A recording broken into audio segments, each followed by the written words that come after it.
Well, what needs to happen urgently is that, the current international match calendar, which sort of fixes when national team windows are and when international competitions take place, needs to be renegotiated.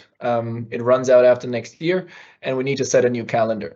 And what's happened so far is that all the conversations about restructuring the calendar are based on the ideas of improving or scaling competitions rather than focusing on, okay, what does a balanced calendar look like for club and national team football, for domestic competitions, international competitions, but also for health and well-being of the players.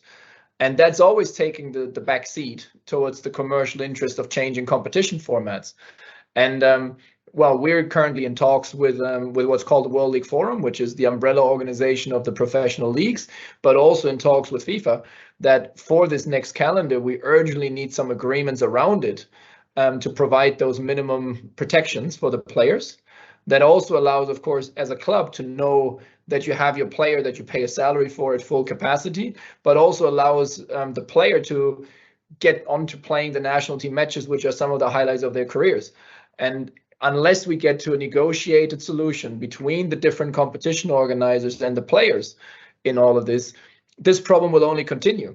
And what we're seeing now is that, of course, especially when you look at the women's game, there's now talk of some of the confederations hosting their continental championships in the same spring before the Olympics in 2024.